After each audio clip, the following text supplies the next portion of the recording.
following podcast is brought to you exclusively by the Rad Rob Radio Network. On this edition of Straight Up 5 with Johnny Petraglia Jr., we welcome back the GOAT, Belmo Jason Belmonte, to the show. It's his second time back here on the show. We are looking forward to spending another 3.5 hours with him, asking him every pertinent question anybody could ever think to ask the greatest bowler of all time. Straight Up 5 with Johnny Petraglia Jr. starts now. This is PBA champion Kyle Troop. Hey y'all, Jacob Ledrup here. Hey guys, Chuck Ritchie here, formerly of Bowl TV. Hey guys, this is Ryan Schaefer of track staff at Valley Bowling Center in Waverly, New York. And you're listening to Straight Up 5 with Johnny Petraglia Jr. Yo, the boys from Straight Up 5, Rad Rob, Dr. Ocho, and of course, JP Jr. As you know, JP Jr. used to be introduced as the sexiest man in bowling, and now the world. But he doesn't have the best hair in the world. I do. Sorry, bud, but you know the deal. Pick it out. Fear the fro, baby. Welcome to Straight Up 5 with Johnny Petraglia Jr. A hard-hitting, in-depth, cutting-edge look into the world of bowling. This podcast will not only cover all things bowling, but will also give you a raw look into real-life issues. You'll get unfettered access into the mind of one of the most gifted bowlers of this or any other generation. Strike, and they claim it. Similarly does it. So without further ado, let's introduce you to the hosts of the show. Rad Rob Francois. Rad Rob Francois. Dr. Ocho. And the incomparable Johnny Petraglia Jr. Johnny Petraglia Jr. Good day, everybody. Welcome back to Straight Up 5 with Johnny Petraglia Jr. This episode is number 149, and I am your host, the father of two-handed bowling, major champion on the PBA Tour. Some would even say that I'm the GOAT, Jason Belmonte. We have a very special guest for you tonight on the show, but before we get into that, let's introduce our first co-host. He is the man with 1,000 chins. Some call him Rad. I don't know if I would, but some would. The producer of the show, Rad Rob Francois. I think Ocho dropped the wrong software and gave you the wrong intro to read. But thanks for having me here, Belmo. Mate, no worries at all. Look, next up, we do have the man with the golden mask, the resident doctor of Straight Up 5, the house hack from Howe Lanes, Dr. Ocho. He nailed it on my end. I don't know. I thought everything went spot on. I give you one job, Oach. I give you one job. I gave him exactly what I printed up. And everything seems. I think we're going swimmingly. I say keep hitting it, man. I think we got Rob. You might be out. I don't know. You're not needed anymore. Well, look, we aren't complete yet, okay? We have a final man to join us, and he is the man with the marquee name to the show. He's your number one in the programs. He's number one in your hearts. He's number one in our hearts. He is the sexiest man alive, Johnny Petraglia Jr. That is simply the greatest opening we've ever had. Glad it took us 149 episodes to get there. I think I'm finally number one in their hearts, Rob. Yeah, he's always been saying number 7 for some reason.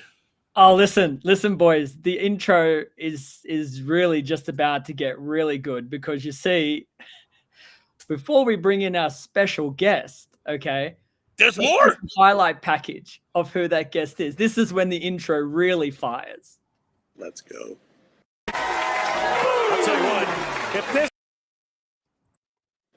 All right, let's welcome our very special guest, the one and only GOAT, Jason Belmonte. Hey, Belmo, good to see you, boys, brother. how Thanks are for you? being What here. can't this guy do? That was a hell of a What highlight can't package, this by the freaking way. guy do? Unreal. Listen, I mean, we don't need any more of a highlight package than the singular boom. I mean, if I'm really honest, I think the boom says enough. I thought it was genius. Yeah, It's the Tiger fist pump. That's really it's all you need. It's the Tiger. iconic. Boom. Yeah. How are you, fellas? You all right? We're doing great. We're doing well. Thank you for being a good sport and doing that intro for me. I wanted to And surprise nailing the the guys intro, with it. especially about Rob. Yeah, I mean, that's, I don't have a neck either. I should have. We're still looking for Rob's neck. Anybody, people, anywhere. People, He's working if you on see it. Rob's He's neck, working on please let us know. I am working. I went to the Hey, gym today lads, before. I gotta preface our chat. Look, last time we spoke, I felt like we spoke for probably like 3.5 days. Tonight, though, we don't have quite as long. So we've got till just before 6 p.m. my time. And then I actually have another thing to do, another interview to do. So whatever you need to ask, fire it away in these next 53 minutes. Fair enough. If there's already a question in the chat, go ahead and take it because I have one that I've been thinking about. Block Sperone for one and then take it. I don't think most people know who this guy is, so no one's asking any questions yet. I got a thing with this whole GOAT thing. By the way, anybody know where that originated from? Well, I'll tell you because I'm not even going to give you a chance to ask. So back in 2005, 2006, Ricky Carmichael had become the greatest motocross rider of all time. And I guess Gumerot didn't work because you can't do greatest motocross rider of all time. That's where GOAT started. So I say we do like let's use Lamb. Let's use the longest amazing male bowler. We got it. We nailed it. Ocho saved the day again. The Lamb. The Lamb. You don't shy away from calling yourself possibly the greatest bowler of all time when it's all said and done. No, I don't ever, Rob. Some people would say that's cocky, but I think it's confidence. What Not me. Never mind. What's your take, Jason, on why you say that? Do you do it to just rifle people up, or you actually believe it? Well, hold on. I said it because it was in the script. You wrote it in, Rob. Jesus Christ. Yeah. No. I'm saying no. Isn't there like a bio? There's a bio somewhere. Where Hold on. Everything I said in that opening was written by you. Okay, so I was just being a good sport and read everything out. But I actually don't know. Look, if I'm really honest about the greatest of all time, I think there's a couple of different ways you can look at it. The first is you could look at it potentially statistically, right? You could just say, well, in the span of a career, this person against everyone else who's ever done this thing has done it better. But I also feel like the other way to look at it is it's impossible to truly define who is the greatest of all time because we didn't compete against each other, right? We're all in different generations. And so I think I kind of use the phrase more like greatest of the generation. That's kind of like if I were to be asked, and I definitely think I make a great case for me to say that of my generation, I'm in that conversation of all time, then you have to look statistically. And now you start bringing into, how much is a major championship worth to a regular title? Walter has the most titles, but I have the most majors. Is it win percentages? Is it, who knows how you want to look at it? You aren't even done yet either. That's true. Let's remember that.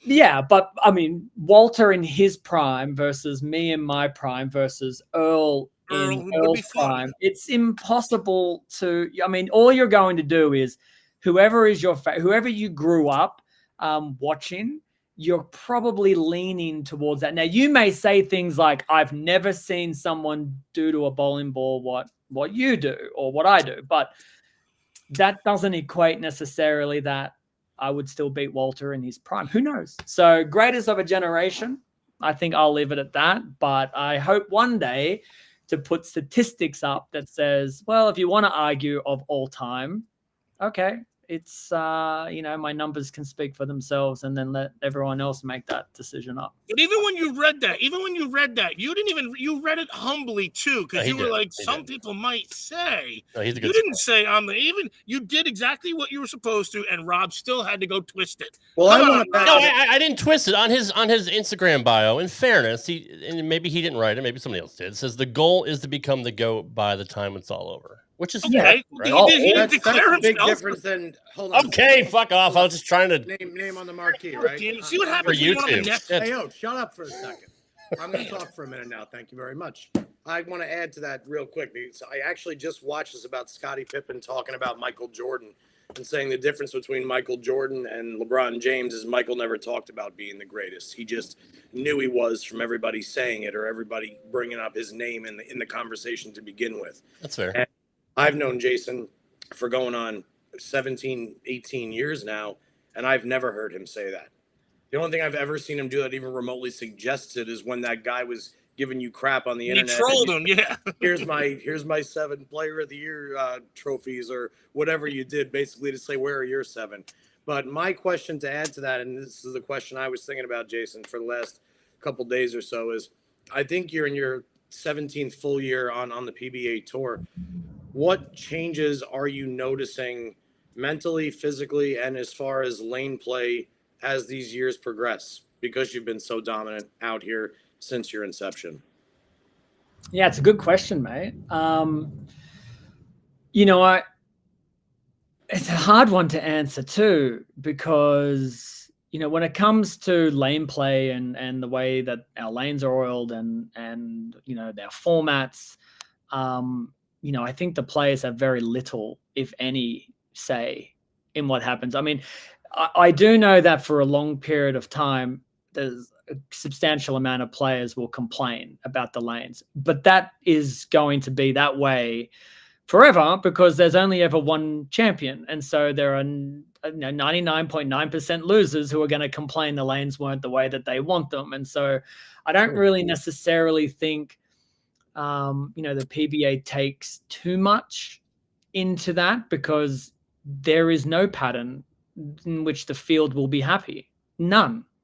There's no league pattern. There's no PBA pattern. There's only one champion. And so, or there's only 5 guys that make the show. Let's just call that. Let's call the show the ultimate goal, whether you win it or not. It's, there's only 5 people that are going to get there. And so every single week, if you don't make the show, depending on your level of standard of play, it's you're not near your goal. Like if you're turning up for a check on the PBA, that's what you're turning up for. Like you're literally aiming just to get a check. I think that's probably a very difficult lifestyle to lead because the checks aren't that big. And, if you don't think you can get more than a check, then you're already behind the 8 ball before you've even laced the shoes up. So I don't know. I think from that perspective, from my own mental perspective, I think it's, I've been traveling the world, spending 6 months, more than 6 months, many years, abroad since I was 16 years old, and I'm 41 now.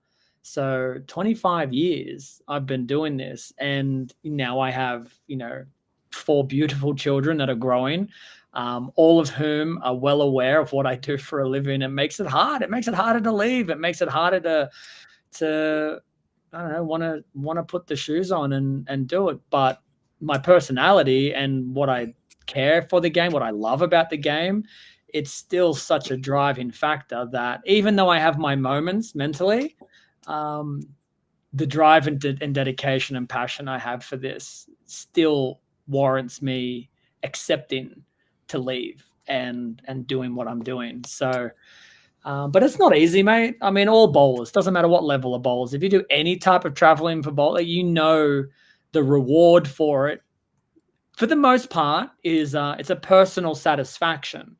There are a few of us that can earn really nice incomes from bowling, but for most of us, it's I'm leaving something to go and do something I love, and you have to be okay with that. And if you're not okay with that, this game probably isn't the one for you.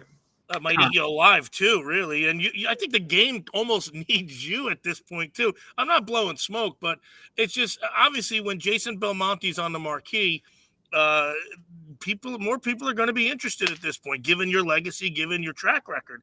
So for you, leaving is almost helping them. It sucks for your family, but you're doing the PBA a service. If I'm wrong, I guess someone tell me, but I feel like that's probably a little accurate too. It'll go on, but it probably still needs you. Yeah, I mean, we often talk about it as storylines. That's, the fans or the commentators or even the players talk about the storyline. And For what's 2012 through to 2022, that 10-year stretch there, I think a lot of people would argue that the story was pretty regular. It's pretty the same. It was like, 7 out of 10 years, this guy's got the player of the year. And we're starting to see a little bit of EJ, right? We're starting to see like it's starting to become very repetitive. And I think when you have somebody like myself, it could be considered a fun storyline where it's like, hey, he's not number one right now. What's he going to do about it? And there's a storyline there. And then the storyline on EJ's side is, yeah, well, I am number one and I ain't giving it up. So there's one small part of what's going on tour. And so I think I have an influence there to make, people want to watch, either as a supporter of mine, like, yeah, we want him back at number one, or those that are, stern EJ fans to say, no, we want to hold you off because our boy's at the top at the moment. And then you've got guys like Anthony Simonson, you've got guys like Carl Troop, you've got guys who are trying to break into that realm, who want to be at the very top. And so you have a few different things. And then you get these new kids and these new people kind of filter in as well. And Tim Foy this year is having a phenomenal year. So there's plenty going on. But I do think, the same when, if you can remember a few years back when Norm Duke won a couple of times later in his career, it was a great story because not just because Norm won again for the 30+ time, but because the gap before his previous win was considerable. And so now you had a beautiful story to tell. And I think, not to suggest that I'm Norm Duke in this scenario, but I think that's just where I do have my influence a little bit, is because of what I've been able to do.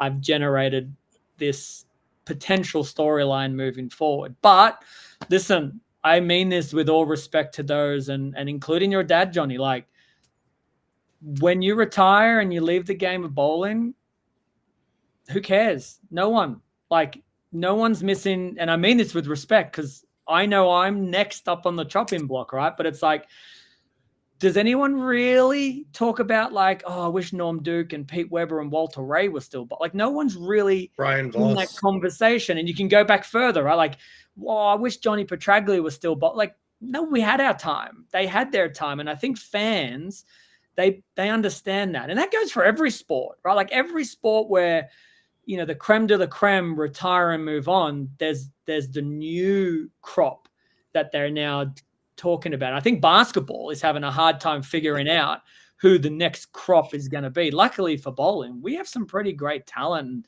some wild personalities. And, we have the ability to be a little older and still be a star. So, I think we're doing okay in that world, but I'm very aware of my influence, Dr. Ocho. And I know that when I take them off, it drops dramatically because history has shown that's what happens. But the story is still there. You said the story. The story is still going to be there. And that's why people still talk about Johnny Petraglia. And that's why people still talk about Norm and Walter. And the story's still going to be there. I get it. You're not there doing it in person. When you put the shoes on the shelf, the story will still be there, though. And people who got to live through it, people are still talking about Tiger Woods. They didn't shelf him just yet, even though, Scotty Scheffler's tearing it up. We had a 20-year run with Tiger as the guy. So, I mean, I'm telling you, and I get what you're saying, too. The drop will be significant, but the story will never leave.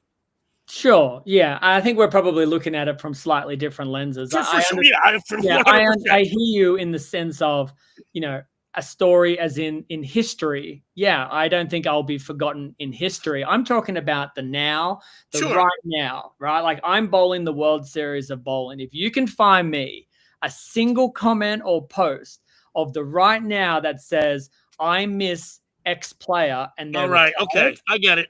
I think you won't find one. And it's not a bad thing. I'm not saying it's bad. I'm just, reality says, sure, this is my time and I have a story that's happening now.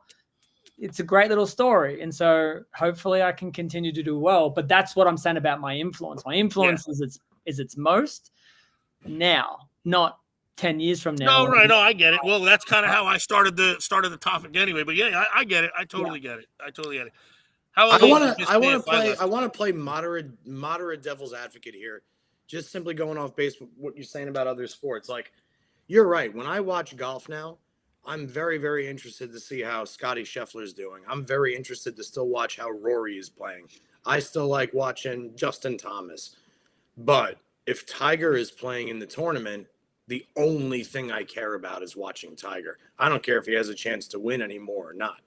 So I guess where I understand what you're saying is you're not one of the imitators of the game. You're one of the innovators.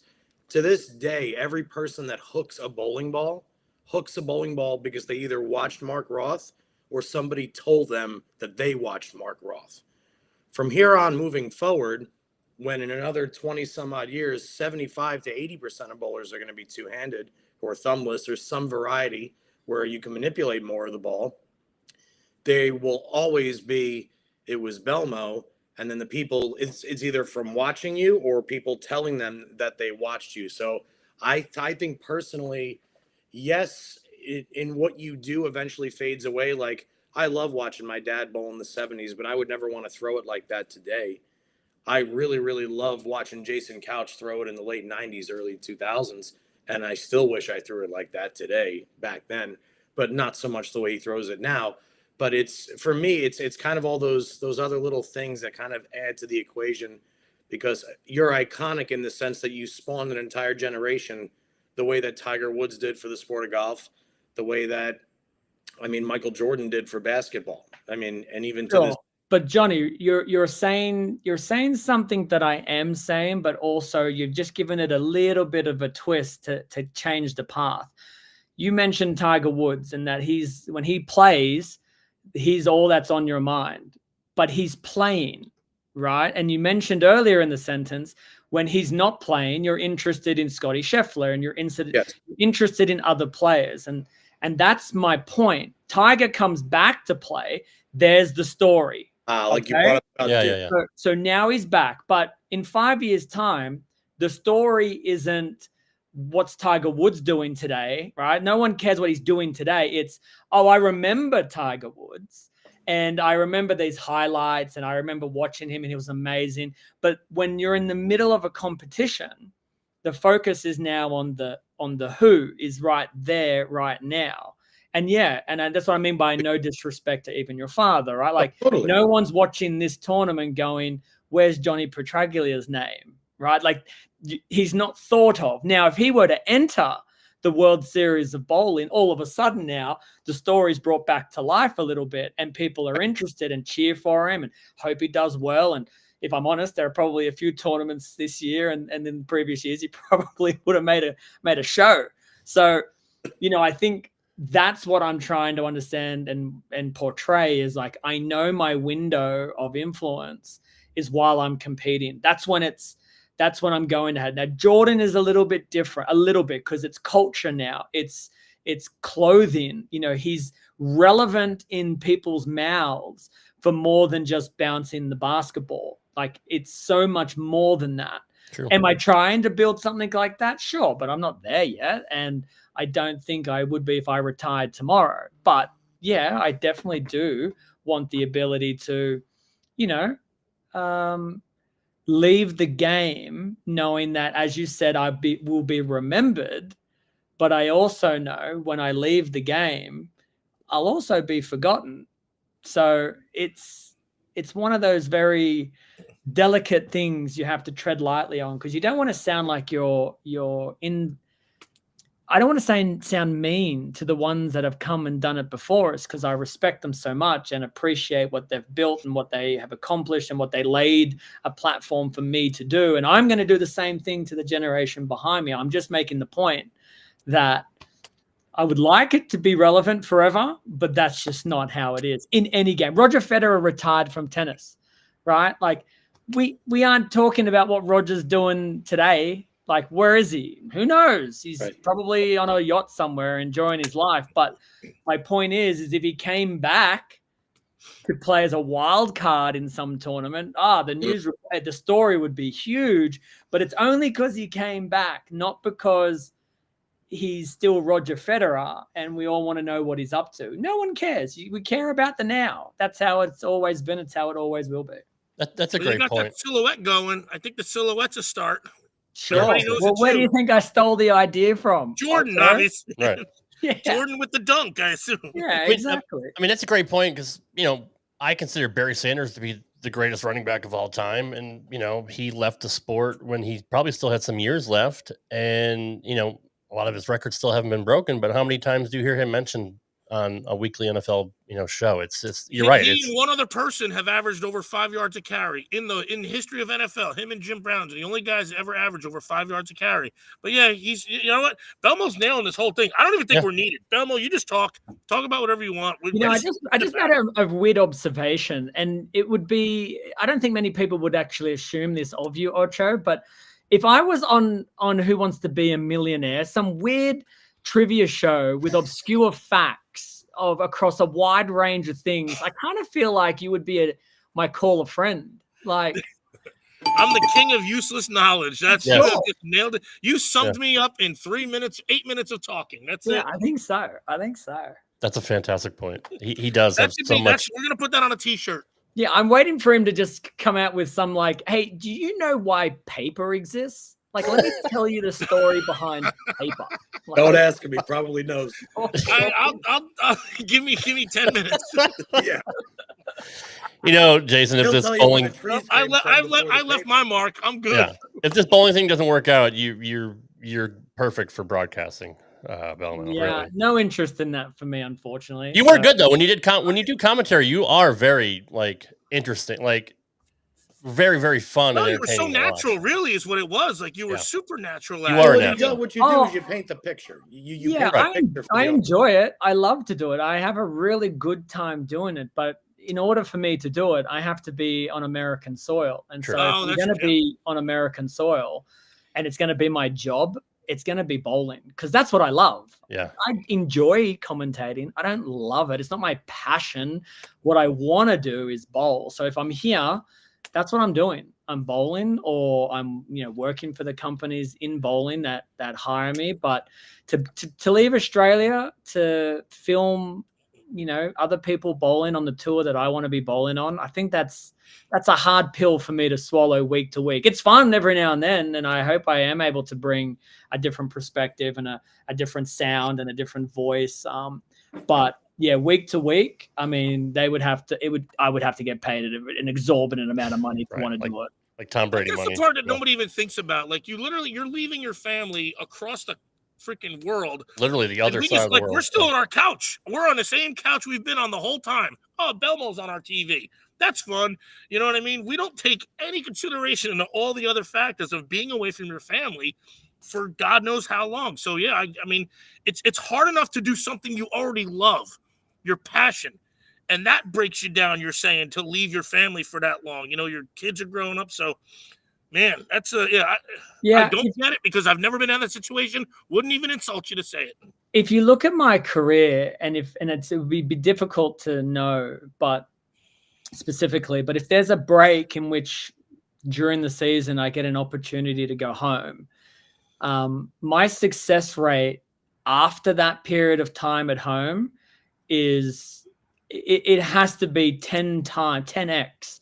Wow. My success of when I've been out here for a really long time. And I think, I try to I don't complain about it because this is a choice that I've had to make, right? Like I'm Australian. I could have moved to the United States if I wanted to and bring my family here, or we could have talked about it, but I chose not to do it. So it can no longer really be an excuse, but I do. And that's probably the thing I envy most about the Americans is when the tournament is either cut short or there is 2 or 3 days off, like the jealousy I have and the envy of them going back to their homes to see friends, family, kind of get that little bit of a recharge, where for me, I'm trying to plan business. I'm trying to plan something so those days are not wasted in a hotel room doing nothing. And I miss that connection because ultimately it's, for me, I can't speak for everybody, but it's a very lonely career, especially when you have as much success as I do. It's not the easiest to be around your competitors, and so How being long able do you to need recharge usually? is huge for me. How long do you need? Is 2 weeks enough, especially with time acclimation, things like that? I mean, you gotta. Yeah, 12-hour difference usually. This last trip was a 9-day trip back home. So in 9 days, I flew from Chicago all the way. That was our last stop, Chicago to home, and drove home, and then flew back to Reno within 9 days. And that was Don't you enough. lose a day with a flight? Yeah, I'm saying I was home for 9 days. So okay. The extra day and a half. So probably 11. Okay, so I got you. Because again, even your body, again, this is just anatomy talk here. The human frame doesn't like to have to acclimate too often because it gets out of system, it gets out of rhythm. Your people are creatures of habit, and their bodies are the same thing. They have to adjust, and there's an acclimation period. So just to have to do that is again, it's a testament to what you're able to do, my man. Yeah, I appreciate it. Well, you mentioned last year when you're on the show that you were going to be taking more time off because it is getting harder and harder to leave your family. And eventually, I think I said I would eventually take more time off. Yeah. But like you said, when you did have a break, you obviously did it this year, and you've come back completely strong. I mean, you won the doubles with Bill O'Neill, and now you're just killing it at the World Series. Like, how was that just a great mental recharge for you? Are you seeing the lanes better? Like, what's going on right now to where you're so locked in? I mean, obviously your talent, but I mean, what is it now as opposed to other years? I mean, look, it's not as easy to quantify it very specific to one or two things. The first half of this season, again, I think from my own standards was incredibly low. But if you look at my finishes, right, like just outside the show for the US Open and just missing this show in some city I was in, I don't remember. So again, very, very close. But, those are the things where I think I used to be more in tune with, like, I am making this show. If I get this far, if I'm this far, then I'm on the show. Like, that's how I used to attack it. And I think because it hadn't happened for a little bit, I think it kind of just plays on you a little bit. And so being able to go home and kind of just, not that I talk about it. I don't openly bring my family into a room and tell them all this is what's going on in my head, but they also know. Let's have communal time. Yeah, let me lay on the couch and let me tell you all my problems. But they can sense it and they can see it, and so not that we talked about it like that so much, but it was more in this support and like almost like hey, don't forget, like, you've got us, and don't forget who you are, and don't forget how amazing you can be. Like, I think you're forgetting. And I think they were right. I think they talk about it a lot, about confidence. It takes a long time to build and you can lose it in an instant. And so I think that's kind of what had happened a little bit. It wasn't that I didn't have the confidence that I couldn't make it. Little reassurance is all you need. The difference was, there was no question in my mind. If I was 100 pins out of the show with 4 games to go, like, in my head, I'd made it. Where now, or what I was thinking was, I may not make this show if I don't bowl well. Like, it's a very different psyche to have. And so for 16 years of my career, it was automatic in my head. Yep. Turned into, maybe it's not so automatic anymore. Are you getting older? I mean, everyone thinks you're washed. Are you washed? Yeah, you start thinking about these little things. So going home, being able to just kind of reset the brain a little bit, and then come in here and I mean, I think I'm smiling more and whatnot. So surely that has something to do with it too. I'm in a better headspace. We had Amleto on last week, and he really broke down like how he approached the game mentally, not just physically, because he was always in great shape, but mentally he prepared himself for pretty much every situation. Hardly ever lost his cool. You never saw him get mad on the lanes. He just was able to train himself that, if I'm in the zone, no one's going to beat me. Have you gone through a similar process mentally? I think naturally that's how I am. That's exactly what Amleto said. I don't think success. Yeah. I think it's very difficult to teach someone to be a certain way. Like, and I'm definitely not qualified. I'm sure you can rewire people mentally. I'm sure if you're an expert and you're trained, there are techniques that you can do some rewiring and motivate them or get them to look at life differently.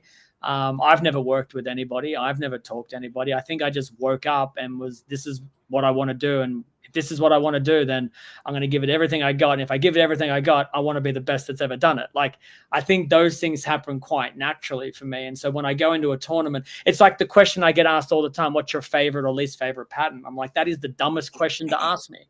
As soon as I answer them, I'm immediately placing myself into a box. This is the patterns I like.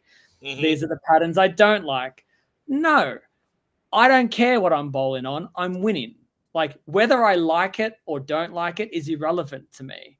I'm going to win it. And that's the mentality that I've had since I was, 13 years old, bowling tournaments. And it's just, I don't care what's out there, and you read it, you see it all the time.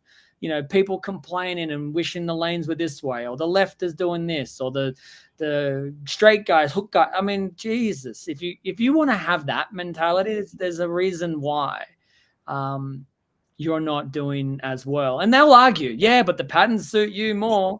Okay, well, if that's what you think and if that's how you perceive it to be, then you will walk into the bowling center or have already lost. Like, if that's the way, if the left has it and I don't, I can argue and say, well, I had no chance. Oh, then I lost. I lose. There's no way for me to win. I can back it up. I can be more accurate. I can have a better strategy. I can do everything I possibly can to change my result. But the one thing that I think that contributes to most of my success is my ability to believe that wherever I am on the leaderboard, if I can mathematically get there and win, I'm getting there and winning. And I've won tournaments with that mentality where I've been last place after 3-4 games. And, I've been hundreds outside I mean, this tournament a couple of years ago with 12 games to go, I think I was like 400 pins outside the cut for the show. Everyone's averaging 240, which meant I had to average 260. And I remember walking in going, I'm making the show. And not only did I make 5th, I jumped into 4th. Like, I just feel like that's not a coincidence. Like, that's someone who has a goal, who believes he can get there and just won't quit. Just won't quit. You also put the work in too. You can't just believe it when you suck. I mean, so there's a big line to you have already put the work in, and now it's time to just execute. Sure, but that's part of it because of the work that I've put into my game. There's the confidence. That's right. There's the ability to know that if I need to do this, you have worked at this. Therefore, the confidence to believe in yourself. Absolutely. I can't walk onto a basketball court and just believe I'm going to dunk the ball. Exactly. Right? My point. Yep. But this that is is not what I'm saying. This goes back to exactly what you started with, where you said in response to you too, Ocho, there's a lot of guys out there that throw the ball fantastic, throw the ball even better than you. But if they don't have it between the ears, if they're not walking in there with that confidence level, it doesn't matter how good or capable they are physically. Oh, 100%. Dude, your dad would have seen probably more than most, but there will be bowlers that you look at physically and you say, I will never teach that to a student. There's no way I'm looking at that bowler and I would take any part of their physical game and say, oh, you need to throw it like this guy. And yet they'll be a 10-time champion, 3-time major champion. And you're like, that just goes to show you that if you've got it between the ears, then you can make a lot of things work. Maybe if his physical game or her physical game was more in tune, maybe they could have won more. Sure, maybe. But the truth of it is, your physical game is merely the tool. It's the vehicle that you're using to throw the ball. If you don't know what you're doing between the ears, or your thought processes are very, very negative, and it's very hard to get out of your own way, physically or not, how great you might throw it or your ability, it's irrelevant at that point. It's irrelevant. That's a great point, and that's actually something that came up last week with Amletta. We played a clip of one of his wins, and Same exact thing. Earl Anthony was on commentary, and Amletta won the tournament. And he said in the replay, kids, you don't want to throw it like this guy. But obviously he's doing pretty well, and he's a great bowler. But you know, No, and that really, I might respectfully disagree with that comment. I mean, right? Technically We all speaking, if there is someone to copy, he may be the one to copy. But And respectfully, God rest your soul, Earl, but Jason just said you'd look at somebody and say, I wouldn't teach anybody to throw anything like this guy. Earl, that's you for me. yeah, maybe. Mhm. Yeah. And There's Amlito not took that one personally. thing about his Yeah. game that I would teach anybody. And man, he's one of the best ever. I think he used illegal bowling balls. It must have been like 50 pounds or something. I don't know. It just didn't make sense. So Yeah. what's been going on the last couple of weeks to where you're having success on every pattern? Are you seeing the lanes better or what? Look, the scoring pace is really high. It's really high, and so that in itself contributes to challenges as well. Because I'd like to. Oh yeah. I'd like to think that if it were an accuracy-based game, right, then I'm one of the most accurate players. But when you open the lane conditions up slightly, you bring in many more players that have the opportunity to now not only keep up, but to leapfrog you if they really bowl well. And so that's the challenge when the scoring pace is really high. It's more bowlers now have a chance to score high, which means it's even more valuable for you to make sure that you're throwing great shots, you're doing the right thing, and you're having your ball go through the pins. And I think, again, it's another one of those psychological things walking in. I'm not afraid if the scoring pace is high or low. I'm not afraid of it. Like, whatever it is, give it to me and let's go. I think some people walk in and they're like, this is ridiculous. This is stupid. Why are we doing this? What's wrong with these people? And I'm like, where are they on the lead? I look at their names and I'm like, you're not leading and you're not in the top 24. Like, I understand why it can be said that way. I get it, right? Because it's very difficult to take accountability for your performances when they're not great. We all want to say how great we played when we do well. Like, we want people to say it and we want to be able to say it. Like, I had a great day. I was amazing out there. But when it goes the other way, it's difficult to say I was really poor and I made some really bad decisions. There are players that do it, of course, but it's so much easier to say, the tour reps didn't help me enough, or the lane conditions are just too easy and this is ridiculous, or, I just didn't have the right bowling ball. And you may be right on any one of those things, but ultimately it's like, for my career and for EJ's career, like, it doesn't matter what you put out there. I mean, if you're doing well, you guys are figuring it out. You'll figure it out. So I think still those people doing it. I think very early it was like, what kind of bowling ball shape do I want to see here in Reno? And I've had enough experience here in Reno with the GSX machines and the way the pins fall. What kind of ball rolls I want to see. For me, it's always been about that kind of skid heavy roll. It's not really the skid flip and make the ball do cartwheels. I just want to see the ball get down to the break point and then roll really heavy. It doesn't have to change direction much. It's just got to really be tumbling.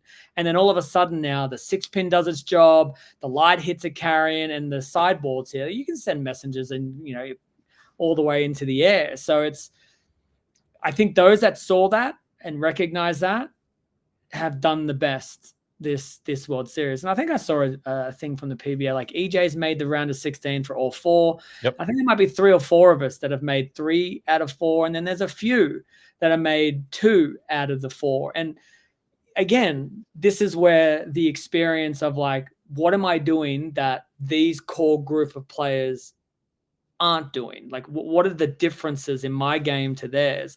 And if you're clever enough and you're able to register that early enough, you could save your World Series. But if you were too busy complaining and weren't really paying attention, well, you're packing your bowling balls up now and driving to Detroit. One of the guys you'll be facing here, Matt Ogle, was in the chat and said that you're shaking in your boots when you bowl him on Viper in the round of 16.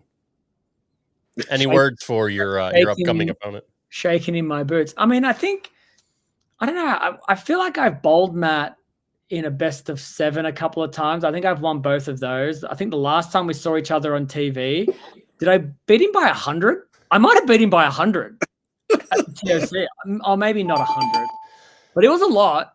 Fact checker I'm says so you're right. glad I'm hearing this right now. I'm just stoking the fire. This is great. This is so good. I'm not entirely sure if he has one, but listen, law of averages. I like that he's positive. We just talked about this earlier. You got to believe it. You got to believe it. Some people are delusional, but at least they believe it. That's important to them. Matt, all of our love to you and Stacy. Hope the family's good. Yeah, absolutely.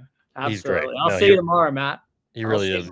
He really is great. And you were right early about guys that are somehow figuring it out. Like Tim Foy is on a super hot streak right now, and sometimes those guys that are that close just finally figure it out. And this is the thing I try to tell everyone that's close but hasn't had that year or that week or whatever it is. I'm like, you are a light switch away. Like you're one click away from figuring it out. And then when you do, you can get on a run. And watching Tim's little run right now, I'm loving it. First off, he's incredibly animated and very internalize it sometimes, but it also vocalizes how he's feeling. And he's very he wears these emotions on it. If he's bowling good, if he's bowling bad, if it's a good shot or if it's a bad shot. But the thing that I love most about what I'm seeing is I've seen Tim bowl for the last few years on tour. And the difference between that Tim and the Tim that I'm seeing today is there's no part of me today that is expecting the 2-4-8-10 shot. I don't expect it anymore from it. I used to, right? There'd be 3 or 4 in a row. And in the back of my mind, it would be if I was bowling a match against him, it would be stay close, be patient. It's coming. There's that one that he's just going to leak to the right. He does it all the time. Not doing that anymore, right? Or not nearly as much. And so he's figured something out. And now the ball hits the pocket one more time a game. He's got a great roll. He's got a heavy rev rate, and it's another strike on the board. So it goes from 210 to 240 real quick. Real quick. You do that across 48 games. Yeah, it's no shock that Tim's bowling great this World Series as well. Like you said, one click away. Yeah. Who else do you see right now that might be on the cusp that you said, you know what, once they figure it out, they're going to be really, really dominant? Anybody come to mind? Dominant? Not while I'm around. I love it. EJ is the only one that kind of slipped through the cracks a little bit, but I'm I'm working on reeling him back in. Who's another Tim Foy right now in your mind, or could be or that a book one click away that Tim is finding? Yeah, that's a great question. It's a really great question. I think, as a rookie, Ryan Barnes is doing really, really well. I watch him physically bowl and the way that he's able to manipulate his ball and the shot shapes he tries to create.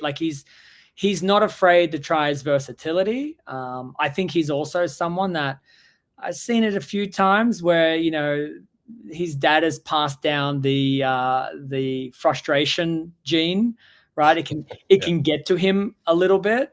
But I think if he's able to control that, Ryan is going to be very, very difficult to beat. And he will make, I don't know if he will make as many shows as his dad was one of the all-time greats. So I don't want to put that pressure on the kid that he's going to do as well, but he'll have a fantastic career in his own right. I think if I had to name one more person, I think someone like a Boog type, who now they're into year 2 of their run. They've had their breakout year. He's still showing glimpses of, hey, I'm still making these cuts. I still have a chance to make shows. Sometimes you get the guys that come in for a year and then you never see them again. And Boog's kind of hanging around. He's saying, I've had my year. Sure, I broke out. You know who I am. But, hey, this is another year. I'm making these cuts. I'm making these round of 16s. I'm making show. I think that says a lot about, who he is as a bowler. So, yeah, I'd look for those two a little more often on the leaderboards for sure. Trevor Roberts, I saw someone wrote a question or a comment in the chat about Trevor Roberts. I'm a huge Trevor Roberts fan. I think I love the way he gets out of the ball and how he approaches the game. But I think he's also another one where it's that in between the ears, it's the let him have my confidence for a month and watch him win like a lot. Like that's hard to get when you haven't got it. So I know he's building towards that confidence. I think he believes he can make cuts. I think he believes he can do really well. Do I think he believes he can beat me at the World Series of Bowling? No. And that's the part he's got to you have to convince yourself I'm capable of doing it. And then you're halfway there. So if you're watching this, Trev, just know that I think you're capable. You just got to start thinking you are. Jace, just real quick time check for you. We've got a few more minutes. We're good. Okay. This is something I actually want to ask you earlier, and Dell brought it up. Do you think tour reps should be helping? If so, should they give everyone equal help? They're almost like a coach, right? Like coaching their team members, or what do you think about the position that ball reps take? Yeah, look, I think depending on the bowler and what kind of relationship or what, and I use this term, when I say what use they have, I mean it as in the phrase of like a tool to use, some resource. I know, for me, Timmy Mack has watched me bowl since I was 16 years old. He's probably seen my bowling ball go down the lane more than anyone else in the States, maybe the world outside of myself, right? And so when we're looking for a shot shape, he knows what I want to see. He kind of knows what I'm maybe not looking for.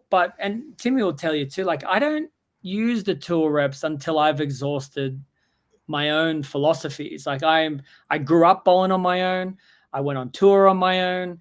I've won a lot of tournaments on my own. And even in the tournaments where I've had help, most of that tournament was on my own. Where they are really useful for me is I'm frying out. I've tried my things. I'm not seeing it right. And then I'll come back and talk. And it's always a conversation. It's never you need to do this. It's always, this is kind of how we see it from back here. And then usually that conversation sparks an idea, either exactly what they say, which I'm more than happy to try, because if I'm lost, I'm happy to try anything. Or maybe it's actually, you know what, maybe we can do that, but instead of using a phase 2, why don't I go get an origin and move a few left? And there's always something that is born from those conversations. And so the question is, should the reps be helping? I think that's an irrelevant question because they're allowed to help. Right. But the question is, should they give equal help to everyone? That's where I probably would argue no, I don't think they should give help to everyone equally. There's a few reasons why. The first, there's too many players and not enough tour reps. And so if you're trying to equalize it all, that would be impossible. It would be, and not every tournament, every game, every season do players need the tour reps equal. I think their job is, hey, I'm covering a certain amount of area here. If any of my staffers require me, then I'm there to help them. And that's how Storm does it. We break the bowling center up into thirds and we have 3 tour reps and they cover their own little areas. And, Timmy in particular with me will kind of wander around a little bit and follow me just to keep an eye and see what's going on. And that probably doesn't happen to everyone because he just doesn't have the capability to do that for everyone. I also think it's, there's a lot of things that I've done for Storm and in my travels and my commitment to grow the company and it's an exposure. It's a reward. It's, hey, you have achieved so much and you have done so much and you've helped the company so much. Hey, here is a little perk. It's like an airline. You get to the highest rewards program. You get to go to the lounge, right? You get to access the plane a little earlier than everyone else. It's not hey, we want everyone to access the lounge because it's no longer a lounge. It's now just a restaurant in the airport. So I think players that maybe feel they need that resource, I can understand the frustration because yeah, they might feel like if only I had another pair of eyes. But at the same time, there's only so many mouths that they can feed at one time. And if your name is not higher enough on their list, that's what you have to change. You have to make cuts. You have to win titles. And then you will receive that reward as next time I won't have to wait or beg or cross my fingers. I'm going to get some help. They'll be offering it if you need it. And so sometimes, again, not an easy thing to say to someone that needs the help but doesn't have it. But the reality is that's what it takes. They don't give me the help because I'm a nice guy. Like, they give me help because they know I'm going to win the tournament. Like, Exactly. That's why they're there. You know, I also think it's relevant to pole position. I mean, Chuck Gardner, when he was repping for Brunswick, I mean, I remember the year that you lost to Brian Zeisig. I actually finished 11th that week. Chuck Gardner was behind me every step of the way from the TQR through the entire tournament because I was always in the hunt.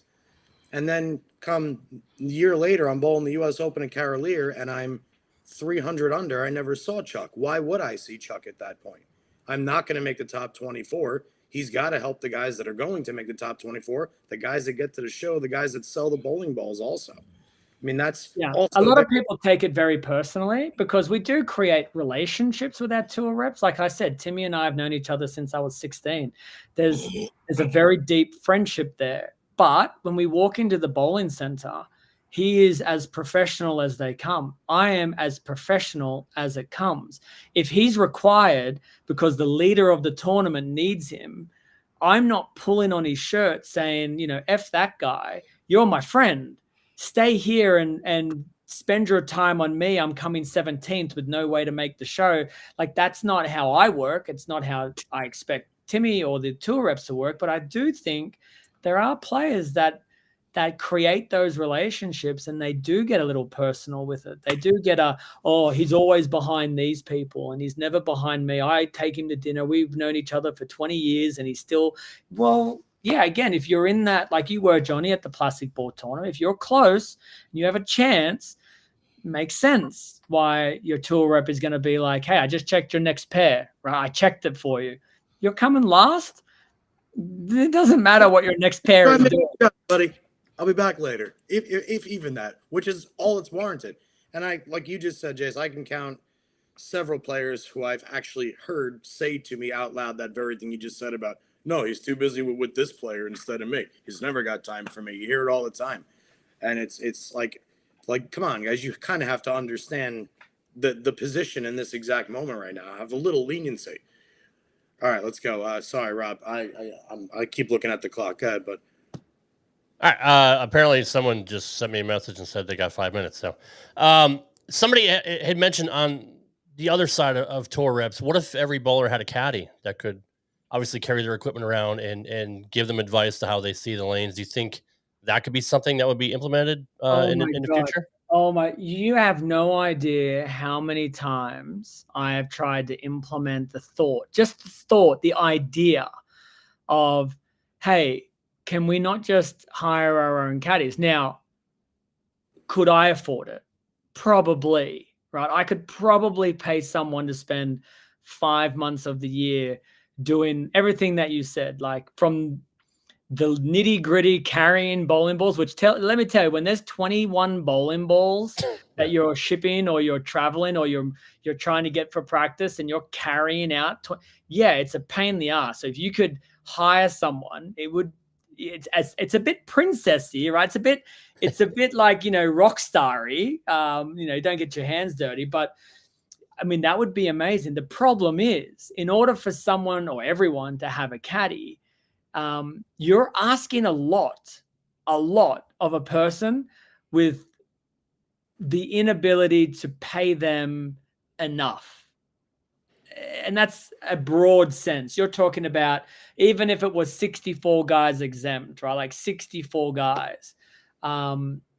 You're asking that 64 of us would have what, $40,000 to $50,000 for the 5 months. Like you'd have to think someone would be like, plus their expenses, like, hey, I'm giving up a year's worth of work or half a year's worth of work here. Like, I got to get paid or a commission.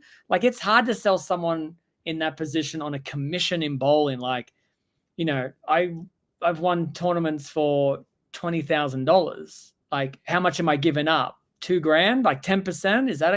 Is it more than that? Well, now I got to make money. Like, I got to feed my family too, right? Like, so it can't be 50-50. It can't be, but it might have to be on their end. So I think it's just the pay discrepancy makes it really difficult. But if you had the money in your own pocket already and you just wanted to do it, I'm a huge component of that. I think that's the ultimate, because then here is something that most of you may not know watching about tour reps.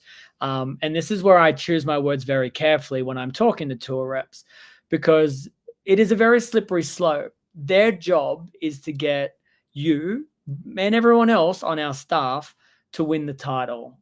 If I'm bowling on 7 and 8 and I'm coming, let's say I'm a few pins in or out of the show, let's just say hypothetically, and I catch a pair and I'm like, whoa, lane seven for me is like 10 tighter. Like, it is unbelievably tight.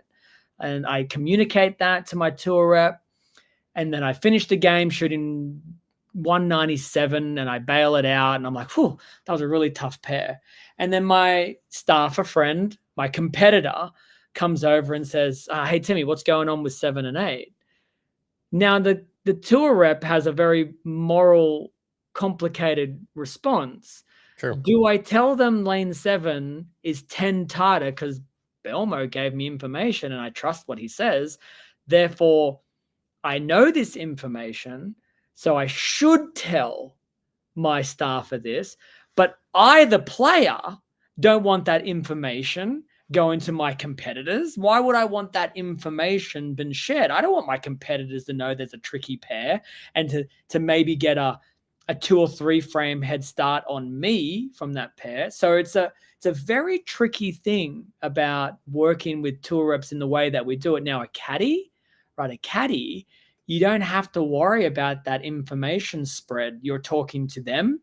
You're creating strategy. They're looking like a caddy with a green slope. They're looking at your next pairs. No one's telling them anything.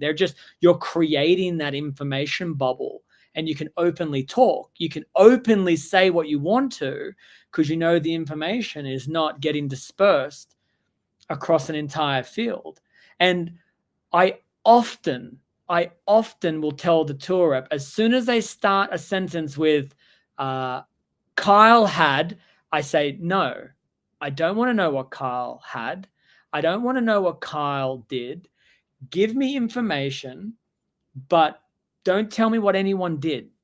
So I'm okay to tell them the left lane's hooking more for me. I'm okay, because that's the kind of information I'm expecting. I go to the next pair. Hey, is this pair doing anything funky? Yeah, the left lane's hooking more. Cool. Thank you very much. Yeah. But I don't need to know Kyle Troop balled down to this and moved 15 left and slowed his I speed. do.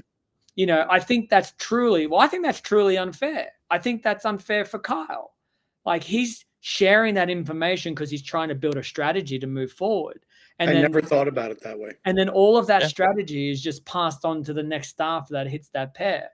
Like, that sucks, man. So when I communicate with Timmy, because it's professional. Like, we're not friends. Oh, we are friends, but we're not talking to each other as two mates in the bar right now. We're talking to each other as athlete and resource and tour rep.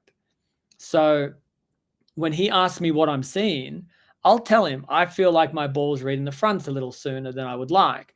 I feel like the right lane is just, doesn't quite have the same pop as the left lane. And I'm okay to say that, knowing it's going to get passed on, because the next pair I go to, that's what I want to hear. Anyway, I think that's really important for people to know, how it goes with tour reps. I do not envy them at all. It is a thankless job, and they should be thanked every set, no matter how you bowl. And they just aren't, because there's only one champion. There's only one guy or 2 guys that bowl really well, right? Everyone else is chasing those 2 guys. So there's always something you could have done better. Tour reps didn't get me in the right ball soon enough. Tour reps this, tour reps that. I mean, brutal, right? Brutal. And then when you do win, for the most part, I'm great, the bowler. I know what I'm doing, and I threw it amazing. Super. Oh, thanks to the tour reps. Appreciate your help. that's all they might get. Like, there's no true value shown. Yeah, it's almost like being an umpire in the major leagues. It's either nice game, Blue, or you did everything absolutely completely wrong, and we're gonna not let you sleep over it for the next year. Exactly. It's also like crew chiefs in NASCAR. Oh, sure. It's still an individual sport because there's individual drivers, but you're still part of a team. Like I'm part of Hendrick Motorsports, but crew chiefs don't want to tell their teammates what's going on or what they see. There's a lot of similarities, I think, between the two. Yeah. So it's a tricky thing, but honestly, the guys out touring reps, I think they do a remarkable job at handling and juggling the amount of players they have to deal with, the amount of personalities they have to deal with, the amount of emotions that are coming out of the players at any given time. It's like, it is a critically difficult job. And like I said, they're only making one or two guys happy, right? So it's important to remember that as a player out there that's expecting tour rep help, you're going to bitch and moan about them for 99.9% of the events you play because you're not going to win them all. Right. That's fantastic insight. As usual, you bring not only a wealth of knowledge, but many, many things that make not only us, but all of our listeners think about the game a little bit differently and go into it with a slightly different mindset. And as you can tell by the comments, it's always an absolute honor and pleasure and very, very humbling when you're here to get all of this information from one of the best to ever do it. And certainly, I appreciate it, boys. Thanks for having me on. Next time we do this, I want to be your number 300th. All right, save number 300 for me. Okay. Do you reckon you can double this so you can get there? Sure, it'll take a few years, but yeah, we'll get there. That just buys him some time. He's like, I'm not doing this shit for another year and a half now. That's fine. Ocho, I'm hoping by the time I'm your 300th guest, you've washed that fucking mask of yours. What mask are you talking about?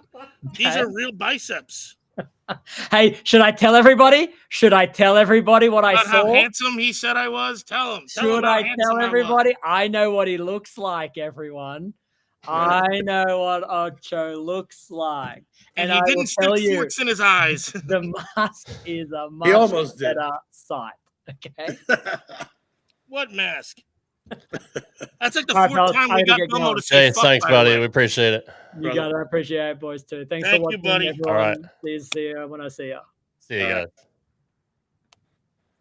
Ladies and gentlemen, one of the best bowlers of all time. That was the fourth time we got him to say fuck. In my opinion, he's the GOAT, but always a pleasure. Jason Belmonte, everybody.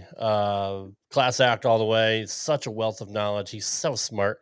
And again, we learned something new. Like his explanations about the tour reps and caddies and all that was spot on. It was fantastic.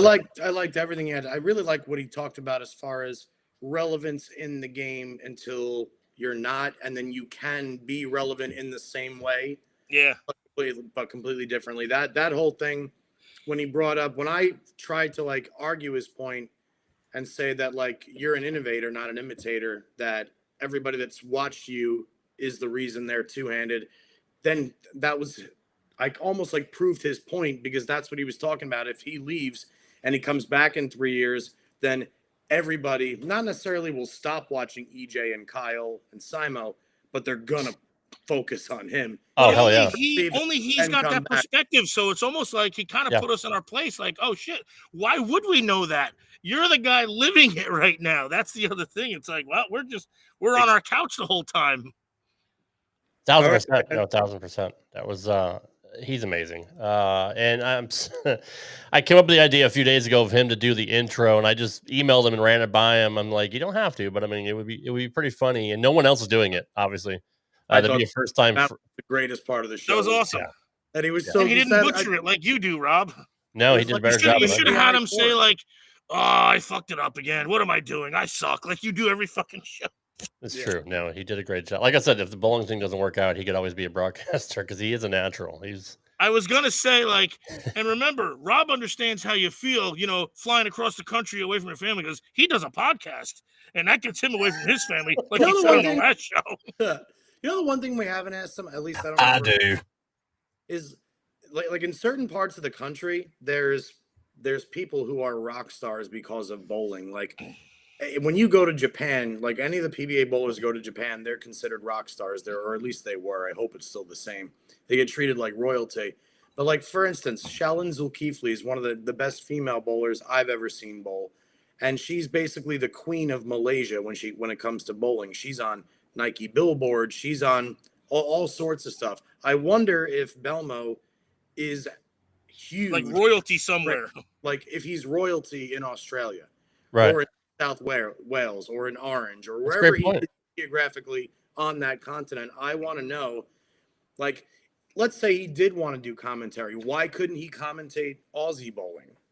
Like, and be there with his family. And, you know, like Randy, he flies out the day before the finals and then he studies and then he's there for one day or whatever. That's if it's something he even wants to do, which it certainly sounds like he does for fun. And then again, why would you want to be in that environment knowing you can no longer do it again? That one also hit me hard. Like, it would be hard, even if I were to get, like, obviously I would take the gig on ESPN. I would love to be commentating these guys or Fox or whatever it is. Not ESPN. Sure. I would love to be doing it, but there would be a part of me that says, like, man, if I had just changed my habits over the previous 20 years, I should be out there. I still got game. I still got one of the most beautiful physical games. I that's coming from everybody else telling me. I feel like shit into the line. People tell me I got a beautiful game. I know I got good fundamentals. That would crush me to an extent. You look great. No, Martha's putting out a lot of your videos lately, which thankful she is because we get to see you bowl. But no, everybody loves watching you bowl. And people even said when your son was in it, you were one of the most beautiful things on the lane that they. Well, I mean, obviously because you're beautiful itself. But I still hear that to this day. People still tell me to take my thumb out or put my thumb back in the ball. And it's one of these days I'll film like a junior legend video of me throwing comparative shots and see if it still looks good. Nice. That's awesome. In the meantime, nice quick show tonight. You know, the folks. Well, we're almost done. Done. I do, Nico. I do have an imbecile of the week. I promised it last week, and this one's going to fire you up. So we're going to get hopefully unfettered Johnny tonight. But yeah, let's roll the tape. It's time for everybody's favorite segment. If you guys don't know how to use a seatbelt, just ring your call button and Tommy will come back there and hit you on the head with a tack hammer. You know, Lloyd, just when I think you couldn't possibly be any dumber. Here's the imbecile of the week. Some people are really stupid. All right, boys. This imbecile of the week comes from the New England Bowling page on Facebook. It is somebody that I don't know if Ocho knows who this person is, but Mr. Johnny knows exactly who this is. I got a quick little snippet of one of the greatest amateur bowlers of all time, Mikey Lickstein.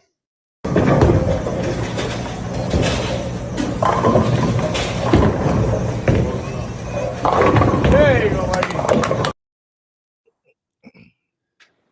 Just bowling 300, one of his probably like 600 300s he's thrown. Whether it's sanctioned or not. And as I mentioned last week, some of the comments were brutal, and I have quite a few. So let's try to run through these quickly, and Johnny, you can give your take kind of whenever you need to, or at the end. But there's a lot I want to throw up here because people are just and look. Let me preface this by saying the majority. How do you guys say that in Jersey? Majority. In Jersey, we say majority. Majority. And then when you went to Vegas, you said majority. When I say majority in Vegas, they say, "What is that word?" I've never heard that word. It means majority, but it's pronounced correctly, you dummy. The majority of people, I can't even say it. There you go. You're nailing it. Sounds normal. The majority of people Sounds like you have a neck. Knew who Litch was. And everyone said, hey, Haas, way to go, Mop, great game, blah, blah, blah. And, people that know Mikey, they know he's a legend. As you prefaced last week, many times in the whole high roller in Vegas and all that. But anyway, here's what some of the retards had to say about watching that. I don't think I could use that word anymore, but that's all right. Oh, yeah, sorry. Sorry, one of the Ochos. We call it Rob's. We call it Rob's neck. Eric Eubank says, talentless hack. I think that might be a joke. I'm pretty sure I know that name. Okay, that's fair. Ron Selesky says, gayest of all time. I think I know him too, so that I'm going to give Ron the benefit of the doubt. I think that's a pass. Well, that's good. We can filter some of If Del Picard is still in the chat, he can vouch for me. Aaron Gerber says guy has a seizure during his approach shots and casually walks off with 300. I don't disagree with that. Mike Stevenson says, does anyone have the non-edited video where he doesn't have all the weird herky-jerky motions? Okay, let's keep going. Jeremy Lloyd says, the hell kind of bullshit is that? But then again, there's two-handers. I wish Jace was here for that. But I love how you read that with the laugh, Rob. Yeah, thanks, man. Yeah. It's voice acting. It sounded like Eric trying to steal the company. Bill Al says, still not as gay as a two-hander. He does that little weasel laugh that he does. John Williams says, bowlers are afraid of gay people. All right, so far, none of these are hitting me with anything imbecilic. So Okay, fair. Steve Sekakini says, these 300 shown here make bowling a joke. Let's go back to wooden lacquered lanes and see how many are bowled. Steve probably averages 178 in league now using a ball from the lacquer era. He probably has the best shit in the world, and he still averages 170. Next thing you know, they're going to be putting strings on the pins. Tracy Churchill says, tell me again how bowling is hard. Laughing, crying emoji. Okay. Jeez, even Sean chicks Walter are getting says, on him. another show off and an embarrassment to the sport. So far, he's the leader for the piece of Yeah, shit. so this is obviously somebody who literally has no idea who he is. I assume. Literally, yeah, that's fair. This is also the first comment you see where there was mad and sad faces. Everyone else is given That's a good point. like a 1 like or a 2 likes or like nobody. So far I think everybody in here is like the New England Bowling Alliance that knows the legendary person that Mike Lickstein is and has been for like 40 something years. Yeah, I get that. This one is definitely the leader right here. Okay, cool. Sean Walter, I'll put that on my list. Jimmy Waterhouse Jr. says, is he on the PBA? If not, should be because I need a good laugh here and there. Again, it's got 1 like, and because of the page you got it from, and somebody, like one of these people probably filmed that video of him bowling it. That's what it is. We're getting like insider info here with this one. This is the insider info. You went to the New England page where Litchie is royalty. True. And everybody knows he's one of the kindest, gentlest, most warm-hearted men on the planet. We'll save that for the end. John Umberto Molina says, Duke can definitely bowl, but man, does he look horrible doing it. See, this is a perfectly fine statement by me, according to me here. This is perfectly fine. Okay, all right. Yeah. Ryan Ransom says, that was gayer than RuPaul. I don't know what all the gay comments are about. Seriously. But nobody's making faces about it, so it's got to Did be. he blow a guy and didn't tell somebody, or like someone found out? Like if it's only one guy, I don't think that makes you gay either. No. Next one, please. Ayn Lawler says, wrong style, dude, but whatever works. I wish somebody would have written back wrong spelling, dude. Wrong spelling, yeah. Right? He whatever bowls works. better than you spell. Oh, we're calling him out here. So David Hubble says, this proves that anyone can get a 300. Don't say that because that's not fair. All right, we'll leave him alone because again, ignorance. Because Ocho doesn't have one yet. Me either. Yeah. Okay. John Coulter Sr., worst approach I ever seen, but it work. Yeah, it does.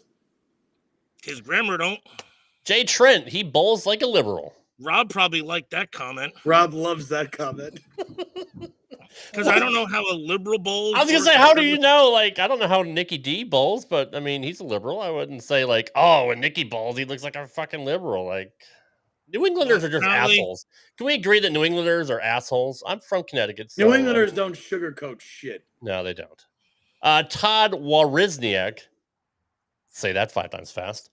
And this is how we know bowling is not a sport. Rolling eyes emoji. Okay.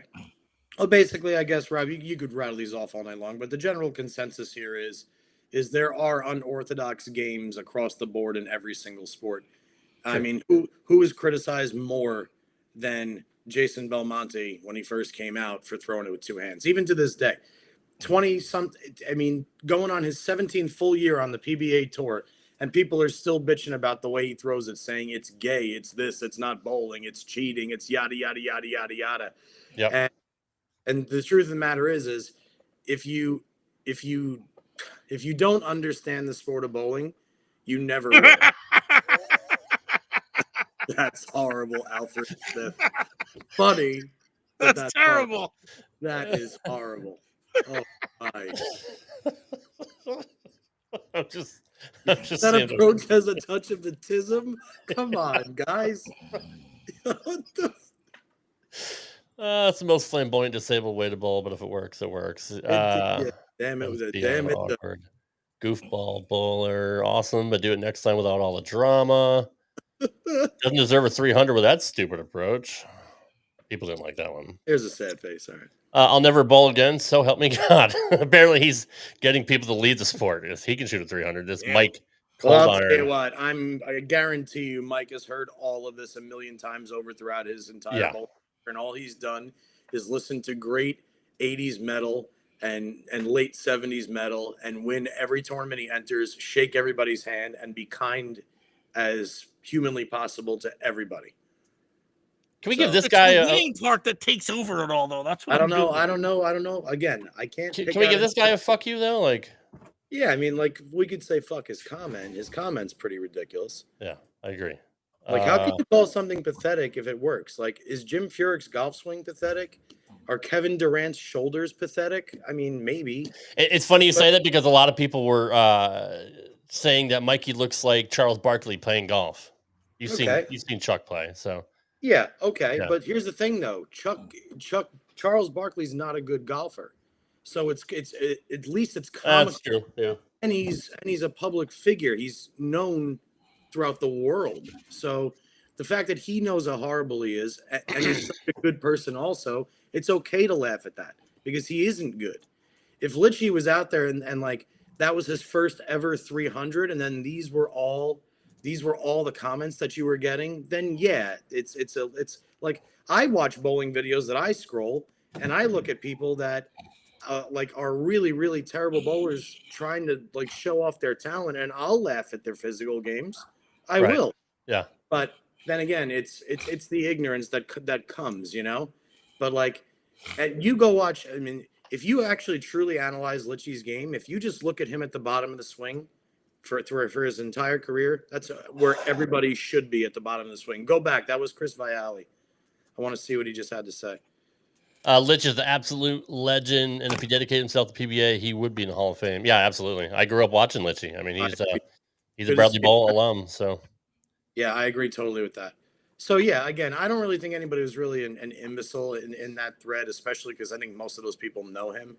But I do think that it's from the outsider's perspective. When you watch Litchy, would you ever? He's not a guy you would teach how to get to the foul line, but he's certainly a guy that if you freeze frame at the foul line, you want your son or daughter to be exactly in that spot. His release is perfect.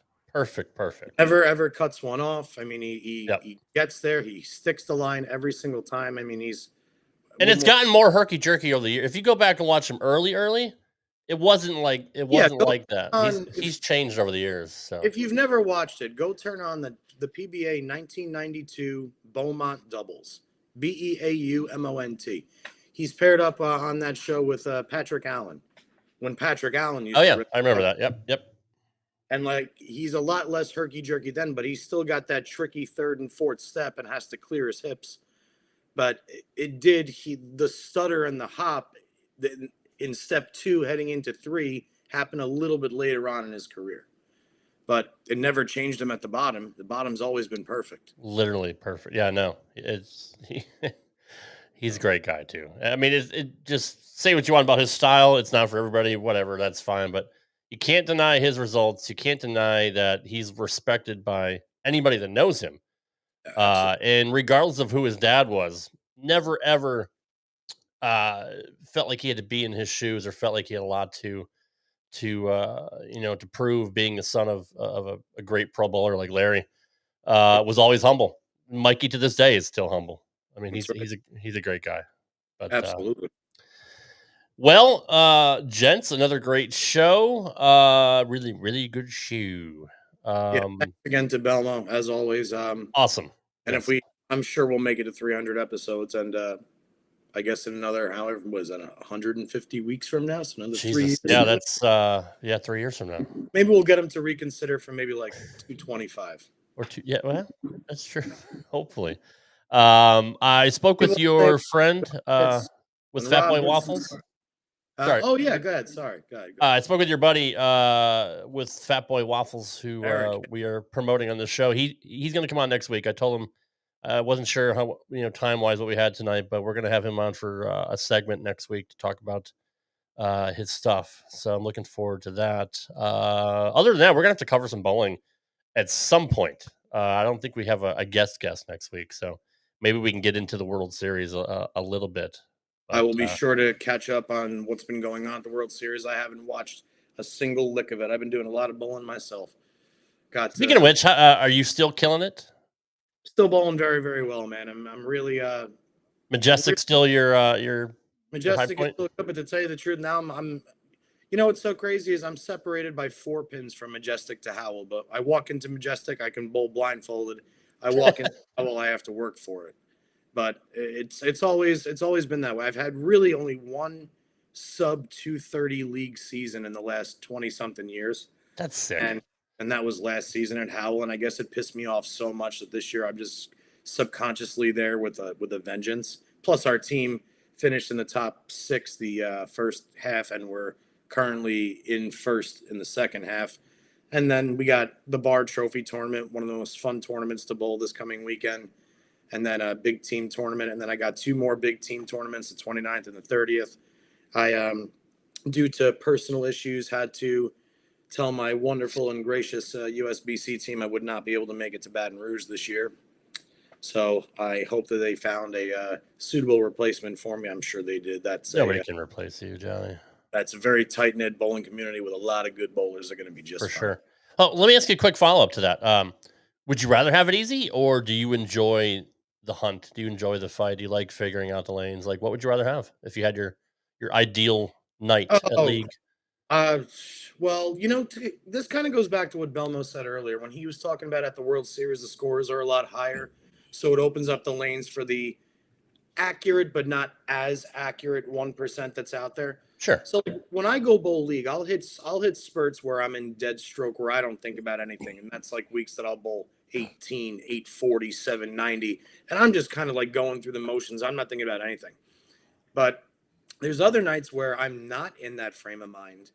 And I feel myself working a little bit more, but the scores are still that astronomically high because they're so easy. Right. Now, I prefer on a league night, I like when the lanes are a little bit sloppy. I like when everybody in practice is saying, dude, are they like really tight tonight? Or are they hooking a lot for you? Because then I'm hoping that that's the case for the entire league. Because at that point, I know I'm more accurate than 99% of the bowlers in every league that I bowl in. That's when you get in brackets. Yeah.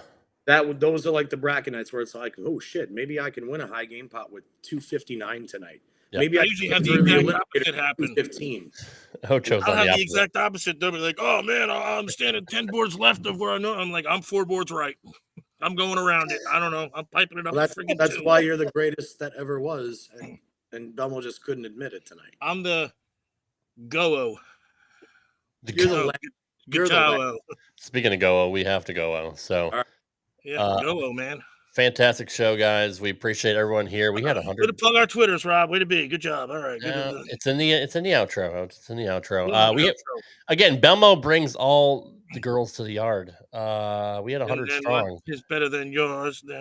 He doubles our audience every time he's on, but hopefully we'll get some stragglers that hang on for the rest of the show. But not sure what mask he's talking about. We do have some guests coming up. Probably not next week, other than John's friend Eric with Fat Boy Waffles. We're going to get him on to talk about his stuff. Jeff Skyers is actually hooking me up with a couple people. Looking forward to that. Tim Mack will be coming up here after the World Series because he definitely wants to be on. Chris Schlemmer. We're going to have Chris Schlemmer on the show. And yeah, we're going to. He's also working on the guy that Belmo gave props to tonight, which is Trevor Richards. Roberts. Richards. Good to be, Rob. Good job. Yeah. Ridgels. Ridgels. Mike Rithkin from the network. Mike Rithkin. All right, we're done. Good night, everybody. Thanks for joining us tonight. Again, big shout out to Belmo for coming on the show. Your test results are in. I think she bought it. We'll see you tomorrow. We'll pick you up in a van. Good night, everybody. Thanks for listening to this edition of Straight Up 5 with Johnny Petraglia Jr. You can follow the show on Twitter at Straight Up 5 Pod. Follow Johnny Jr. at JPJR07. Follow Rad Rob at Rad Rob Gaming. And follow Dr. Ocho at the Dr. Ocho. Got a question for Johnny? Send your questions to straightup5podcast@gmail.com. We'll see you next time for another edition of Straight Up 5 with Johnny Petraglia Jr. Right here on the Rad Rob Radio Network.